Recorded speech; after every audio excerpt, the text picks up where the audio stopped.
2020 अलविदा हो चुका है और साल 2021 का आगाज हो गया है। कोरोना संकट के बीच इस बार नए साल का जश्न मनाया जा रहा है। कोरोना गाइडलाइंस और प्रोटोकॉल के बीच साल 2021 का आगाज हो गया है। नए साल की शुरुआत सबसे पहले न्यूजीलैंड से हुई और अब भारत में भी नववर्ष से जोरदार अंदाज में दस्तक दे दी है। हालांकि कोरोना प्रोटोकॉल की वजह से लोग अपने घर में नए साल का स्वागत कर रहे हैं। ज्यादातर जगहों पर नाइट कर्फ्यू लगा हुआ है। इस वक्त आपके टीवी स्क्रीन पर 5 तस्वीरें हैं जहां नए साल का जश्न मनाया गया। तो ये तस्वीरें मुंबई, दिल्ली, कोलकाता और गोवा और जम्मू कश्मीर की है, जहां पर नए साल में लोगों ने जमकर यहां पर पार्टियां की, नए साल में नई शुरुआत की।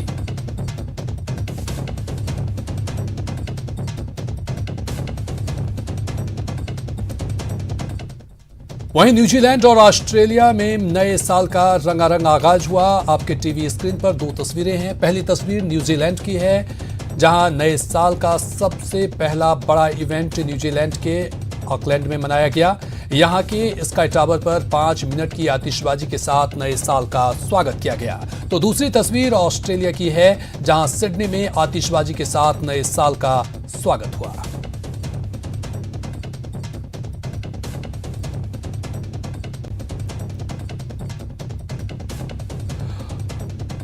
और नया साल नया नियम। जी हां, आज से यानी 1 जनवरी 2021 से साल बदलने के साथ ही कुछ नियमों में भी बदलाव होगा, जो साल के पहले महीने से ही देश भर में लागू भी हो जाएंगे।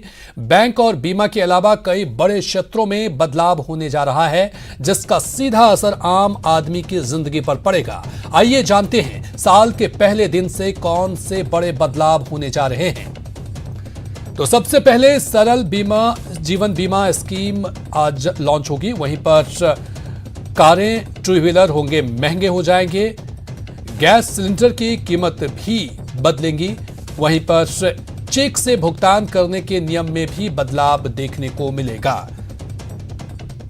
कॉन्टैक्टलेस कार्ड के जरिए भुगतान की सीमा में बदलाव किया गया है। साल भर में भरे जाएंगे सिर्फ 4 GSTR3B रिटर्न फॉर्म। और लैंडलाइन से मोबाइल पर कॉल करने के लिए 0 लगाना अनिवार्य होगा। म्यूचुअल फंड निवेश में भी बदलाव किया गया है। UI पेमेंट सर्विस में बदलाव किया गया है और ये बदलाव नए साल पर हुए हैं।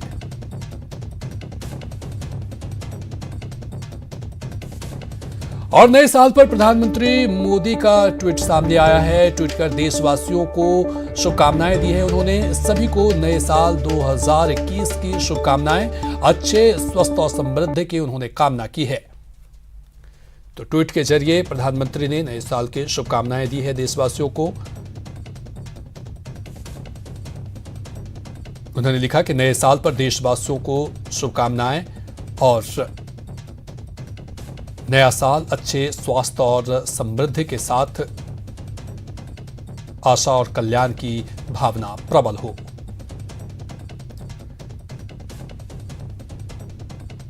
वहीं सीएम ने भी ट्वीट कर नए साल पर शुभकामनाएं दी है। सीएम ने नववर्ष की शुभकामनाएं दी। नए साल पर नए लक्ष्यों की प्राप्ति के लिए नई सोच और नई ऊर्जा के साथ काम करने का अवसर है। ईश्वर से कामना है कि नए वर्ष में देश और प्रदेश को कोविड-19 महामारी एवं आर्थिक संकट सहित अन्य चुनौतियों से मुक्ति मिले और हम सभी के जीवन में खुशहाली एवं सकारात्मकता आए।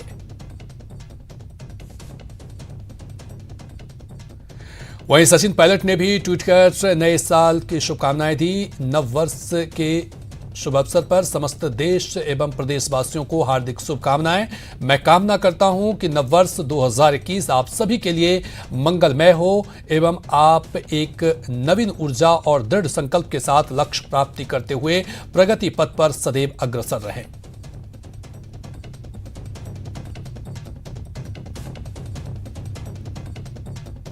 तो पायलट ने भी ये शुभकामनाएं दी है। नववर्ष के शुभ अवसर पर समस्त देश और प्रदेशवासियों को हार्दिक शुभकामनाएं। मैं कामना करता हूं कि नववर्ष 2021 आप सभी के लिए मंगलमय हो और आप एक नवीन ऊर्जा और दृढ़ संकल्प के साथ लक्ष्य प्राप्ति करते हुए प्रगति के पथ पर सदैव अग्रसर रहें।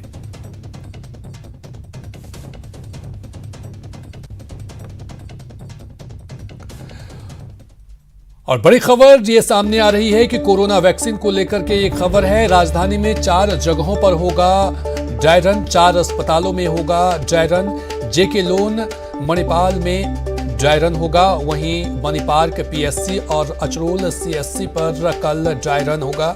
सभी सेंटर पर 25 हेल्थ वर्कर तैनात रहेंगे। वैक्सीन लगाने की प्रक्रिया का यहां पर रिहर्सल होगा। आज ड्राई रन को लेकर तैयारियां पूरी हो गई हैं। ये खुशखबरी, राजधानी में 4 जगहों पर ड्राई रन होगा। वैक्सीन को लेकर के 4 अस्पतालों में ड्राई रन होगा। कोरोना वैक्सीनेशन को लेकर के जेके लोन मणिपाल में ड्राई रन होगा, वहीं बनी पार्क पीएससी अचरोल सीएससी पर कल ड्राई रन होगा। सभी सेंटर पर 25 हेल्थ वर्कर तैनात रहेंगे। इस दौरान वैक्सीन लगाने की प्रक्रिया का रिहर्सल किया जाएगा। आज ड्राई रन को लेकर के तैयारियां पूरी हो गई हैं।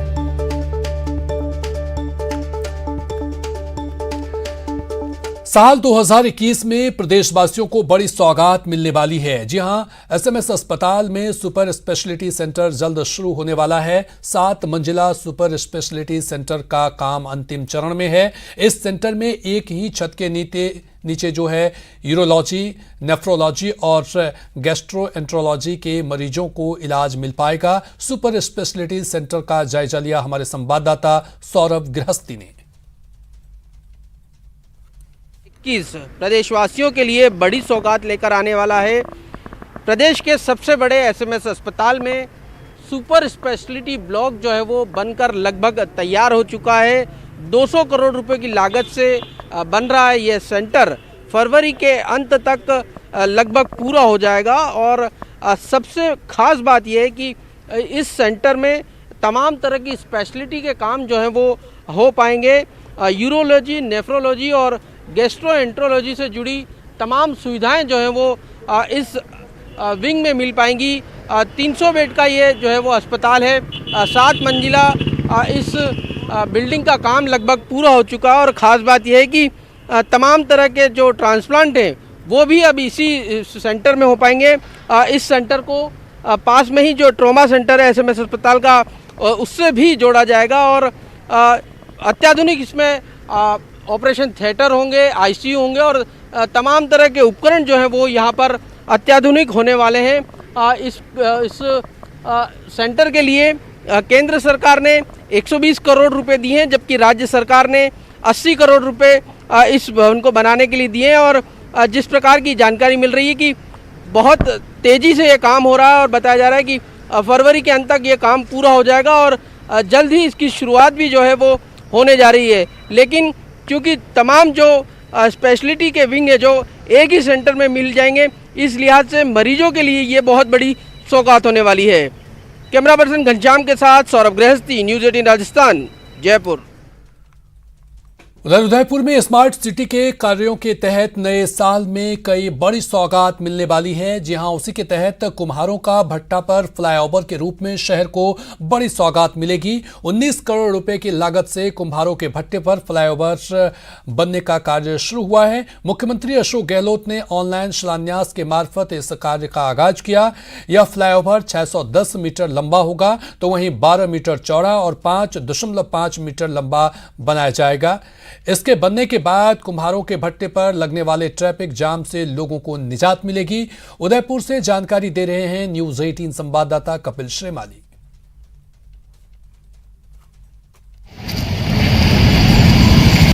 लेक सिटी उदयपुर को नए साल के रूप में कई सारी सौगातें मिलने वाली है। मुख्य रूप से स्मार्ट सिटी प्रोजेक्ट के तहत शहर की ट्रैफिक व्यवस्था को दुरुस्त करने के लिए शहर के कुम्हारों का भट्टा चौराहे पर फ्लाईओवर का निर्माण किया जा रहा है। आप देखिए कि हम इस समय कुम्हारों का भट्टा चौराहे पर मौजूद है। स्मार्ट सिटी प्रोजेक्ट के तहत 19 करोड़ रुपए की लागत से ये फ्लाईओवर बनना प्रस्तावित है और इसका कार्य मुख्यमंत्री अशोक गहलोत द्वारा ऑनलाइन शिलान्यास करने के बाद शुरू भी हो चुका है। पहले नगर निगम द्वारा इस फ्लाईओवर को बनाना प्रस्तावित किया गया था, लेकिन सफलता नहीं मिलने के बाद स्मार्ट सिटी प्रोजेक्ट के तहत इसका कार्य अब शुरू हुआ है। 610 मीटर की इसकी जो लंबाई है वो प्रस्तावित की गई है, तो वहीं 12 मीटर इसकी चौड़ाई रहेगी। कुम्हारों का भट्टा के एक और फिशरीज कॉलेज से इसकी शुरुआत होगी और इसका दूसरा छोर कॉमर्स कॉलेज के बाहर खत्म होगा। 610 मीटर की लंबाई है। कुम्हारों का भट्टा उदयपुर का सबसे व्यस्ततम चौराहा माना जाता है, क्योंकि शहर से एयरपोर्ट जाने के लिए एकमात्र रास्ता है। यहाँ से जो वाहन है एयरपोर्ट की ओर जाते हैं, शहर के अंदर प्रवेश करते हैं। सूरज पोल जो कि व्यस्ततम चौराहा है, इसी चौराहे को पार करके सूरज पोल की ओर जाया जाता है। तो यही एक बड़ी वजह है कि यहाँ फ्लाईओवर की विशेष मांग थी। आप देखिए कि पूरे दिन में हज़ारों की तादाद में इस सड़क से होकर वाहन गुजरते हैं और आए दिन कुम्हारों का भट्टा चौराहे पर जाम की स्थिति बनती है, क्योंकि वाहनों की संख्या बहुत ज़्यादा रहती है। और इसी सोच के साथ में इस फ्लाईओवर को बनाने का निर्णय लिया गया है। ये माना जा रहा है कि तय समय पर इसे पूरा कर नए साल में एक बड़ी सौगात उदयपुर को दी जाएगी और जब ये फ्लाईओवर पूरा होगा तो कुम्हारों के भट्टे पर लगने वाले जाम से शहरवासियों और पर्यटकों को निजात मिल सकेगी। कपिल श्रीमाली, न्यूज़ 18 उदयपुर। वहीं सीएम गहलोत ने भी नए साल का स्वागत अपने अंदाज में किया। गहलोत ने जरूरतमंदों के बीच पहुंचकर नया साल सादगी से मनाया। सीएम गहलोत जयपुर के जेएलएन मार्ग पर बने रैन बसेरे पहुंचे। अचानक सीएम के आने पर वहां के लोग पहले तो कुछ समझ नहीं पाए, लेकिन जब उन्होंने सीएम साहब को देखा तो सबके चेहरे खिल उठे। सीएम को वहां मौजूद लोगों ने घेर लिया। सीएम ने भी सभी से मुलाकात की, उनका हालचाल जाना, हाथ भी मिलाया। इसके बाद सीएम ने रैन बसेरे का जायजा लिया और फिर जरूरतमंदों को कंबल बांटे। साथ ही सीएम ने किसान आंदोलन पर केंद्र सरकार पर भी निशाना साधा। साल की पूरे प्रदेशवासियों को पुनः बहुत बहुत बधाई है, शुभकामनाएं। नया वर्ष पूरे प्रदेशवासियों के लिए बहुत ही स्मृतिशाली और सुखदायी हो, ये मेरी कामना है। और जो 2020 का वर्ष निकला है, ये वर्ष ऐसा ईश्वर किसी को नहीं दिखा है, किसी मानव को नहीं दिखा है, किसी प्राणी को नहीं दिखा है। क्योंकि हमने भी यहाँ कानून पास किए, अभी तक उनका फैसला भी नहीं हो पा रहा। अगर डायलॉग सरकार रखती किसानों से भी, पार्लियामेंट के अंदर भी अच्छी बहस होती, तो मेरे ख्याल से नौबत नहीं आती। नौबत इसलिए आई है कि कोई समझ नहीं पा रहा कि अचानक क्यों ये बिल लाया गया, क्यों एक्ट बनाया गया और क्यों इस तरह के फैसले हो गए, लोगों की समझ के पार है। मैं समझता हूँ कि 4 तारीख को उम्मीद करते हैं कि सरकार में बैठे हुए लोग किसानों की जो जज्बात है, जो जज्बा है, जो भावना है, जो मांगे हैं, वो पूरी होनी चाहिए। ब्रेक के बाद एक बार फिर से आप सभी का स्वागत है। रुक करेंगे अगली खबर की तरफ और खबर कोटा से है। कोटा में बर्ड फ्लू की आहट है, जहां के रामगंज मंडी कस्बे में 8 कौए मरे हुए मिले हैं, जिसके बाद प्रशासन हरकत में है। कलेक्टर ने पशुपालन विभाग की टीम को मौके पर भेजा है। टीम के मृत कौए के नमूने लेकर जांच के लिए भोपाल के राष्ट्रीय उच्च सुरक्षा पशु रोग संस्थान के लैब में भेज दिया है। साथ ही प्रशासन ने अलर्ट जारी करते हुए जिस जगह पर कौए मृत मिले हैं वहां लोगों की आवाजाही पर रोक लगा दी है। आपको बता दें कि इससे पहले झालावाड़ के राड़ी के बालाजी मंदिर परिसर में करीब 60 कौओं की मौत हो चुकी है, जिसके सैंपल की जांच में एवियल इन्फ्लुएंजा नाम के बर्ड फ्लू से कौओं की मौत की पुष्टि हुई है। जिसके बाद वन विभाग ने मुकुंदरा टाइगर रिजर्व समेत हाड़ौती संभाग के सभी वन सेंचुरी में हाई अलर्ट जारी कर दिया है। हम 5-6 दिन से ऐसा देख रहे हैं कि कौवे लगातार यहाँ पर मरते जा रहे हैं और कौवों की जो मरने की संख्या है वो एक सोचने से ज़्यादा है, अनुपात में ज़्यादा है। तो कहीं ना कहीं ऐसा लगता है कि यहाँ पे कोई महामारी का या कौवों से प्रति मतलब कोई जानवर के प्रति कोई बीमारी का कोई अंदेशा ना हो। अच्छा, पहले कभी देखे ऐसे कौवे मरते हुए आपने? ना, कभी नहीं देखे। पहले तो कभी बिजली के तारों में वगैरह इसी तरीके से फॉल्ट में देखने को मिलते थे कौवों की मौत। बाकी ऐसे स्वाभाविक मौत कभी इस तरीके से जो दुर्घटनात्मक मौत है कौवों की, वो कभी नहीं देखी। और अगर आप नॉनवेज के शौकीन हैं तो ये खबर आपके लिए है। कोरोना संकट के बीच राजस्थान में नया खतरा, झालावाड़ में बर्ड फ्लू की दस्तक। राड़ी के बालाजी क्षेत्र में 50 कौओं की मौत। आपका मन खराब ना हो इसलिए तस्वीरें धुंधली कर दी गई हैं, लेकिन इन तस्वीरों के पीछे की असलियत परेशान करने वाली है। कोरोना संकट के बीच प्रदेश के झालावाड़ में एक नए खतरे ने दस्तक दे दी है। राड़ी के बालाजी क्षेत्र में 50 से ज्यादा कौओं की अचानक मौत हो गई है। प्रशासन ने भी कौओं की मौत की पुष्टि की है, जिसके बाद जिला प्रशासन और लोगों में डर बना हुआ है। बहरहाल प्रशासन ने राड़ी के बालाजी क्षेत्र में 1 किलोमीटर के क्षेत्र में कर्फ्यू लगा दिया गया है। इसके साथ ही रैपिड रिस्पांस टीम का भी गठन कर दिया गया है। प्रशासन बड़ी संख्या में कौवों की मौत के कारण को जानने में जुटा हुआ है। हालांकि पहली नजर में प्रशासन ने इसे बर्ड फ्लू ही बताया है। वन और पशुपालन विभाग की संयुक्त टीम ने बीमार कौवों का इलाज किया और नमूने राष्ट्रीय उच्च सुरक्षा पशु रोग संस्थान भोपाल भेज दिए हैं। जांच में कौवों में एवियन इन्फ्लुएंजा की पुष्टि भी हुई है, जिसके बाद क्षेत्र में सीसीएफ झालावाड़ ने वन मंडल, वन्यजीव और मुकुंदरा हिल्स में हाई अलर्ट जारी कर दिया। वहीं स्थानीय प्रशासन ने भी रैपिड रिस्पांस टीम का गठन किया है। बर्ड फ्लू इन्फ्लुएंजा वायरस में फैलता है। ये फ्लू संक्रमित पक्षियों से फैलता है। बीमार पक्षियों के संपर्क में आने वालों में ये बीमारी फैलती है। संपर्क में आने वालों को भी वायरस चपेट में ले लेता है। इसलिए बर्ड फ्लू की खबरों के बीच अलर्ट रहना इस वक्त की सबसे बड़ी जरूरत है। आपकी सावधानी ही इस जानलेवा वायरस से आपको दूर रखेगी। Bureau report, news 18 Rajasthan. और उधर बड़ी खबर आ रही है, सैयद मुश्ताक अली T20 क्रिकेट प्रतियोगिता को लेकर के आज इंदौर के लिए टीम रवाना होगी। राजस्थान टीम विदर्भ के साथ खेला जाएगा 11 को मुकाबला। RCA अध्यक्ष वैभव गहलोत पहुंचे हैं RCA एकेडमी।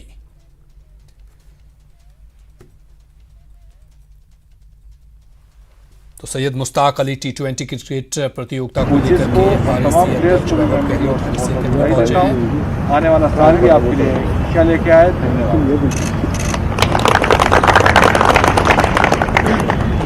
मैं टीम के कप्तान अशोक नहर से चाहूँगा कुछ बोले, टीम के लिए कुछ बोले, अपने बारे में बताए कुछ। मेरी पूरी टीम की तरफ से बहुत बहुत धन्यवाद है। तो मैं राजस्थान क्रिकेट एसोसिएशन को इतना अच्छा ख्याल रखा हमारे, और इस कोविड की ऐसी स्थिति में इतने अच्छे से हमारा कैंप अरेंज किया। और पिछले 10 दिन से हम कैंप कर रहे हैं, उसके लिए राजस्थान क्रिकेट के प्रेसिडेंट, सेक्रेटरी और सारे लोगों का बहुत बहुत शुक्रिया। इतनी टफ सिचुएशन में वो इतने अच्छे से मैनेज किया, और जो टीम का सिलेक्शन हुआ है वो भी बहुत ही अच्छे तरीके से हुआ। तो सेलेक्टर्स ने भी बहुत ध्यान रखा है। मैं उम्मीद करता हूँ कि हम आपकी सारी मतलब चीज़ों पर खरे उतरे और राजस्थान को टीम के कप्तान महिपाल भी तो कुछ नहीं होगा। सभी को मेरी तरफ से नववर्ष की हार्दिक शुभकामनाएं। और जैसा कि हमारे कप्तान साहब ने बोला, यही कोशिश करेंगे कि आप सब लोगों की उम्मीदों पे खड़े उतरें और अच्छा खेलें।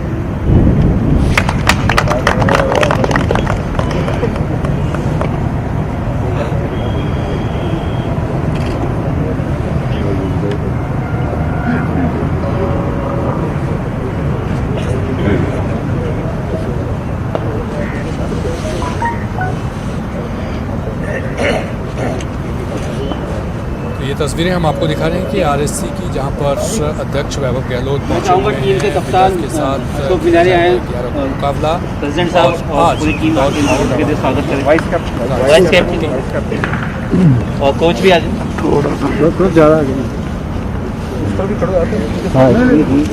टीम पीछे आ जाएगा, आप पीछे आ जाएगा, आप इधर खड़ा, आप खड़े हो आप जो कप्तान।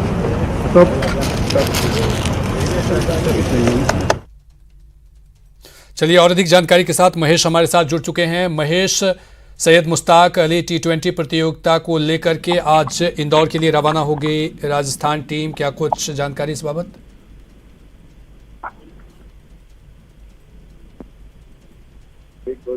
आप लोगों को मैच भी करा दो। प्रस्तावित है वो तो हमारे नहीं। महेश, क्या चलिए महेश से जुड़ने की कोशिश करेंगे, लेकिन आपको बता दें कि सैयद मुश्ताक अली T20 क्रिकेट प्रतियोगिता को लेकर के आज इंदौर के लिए रवाना होगी राजस्थान टीम, और इसी को लेकर के RSC अध्यक्ष वैभव गहलोत RSC एकेडमी पहुंचे हुए हैं। आपको बता दें कि विदर्भ के साथ 11 को मुकाबला खेला जाएगा, और उसी को लेकर के टीम के तमाम खिलाड़ियों को प्रोत्साहित करते हुए यहाँ पर वैभव गहलोत।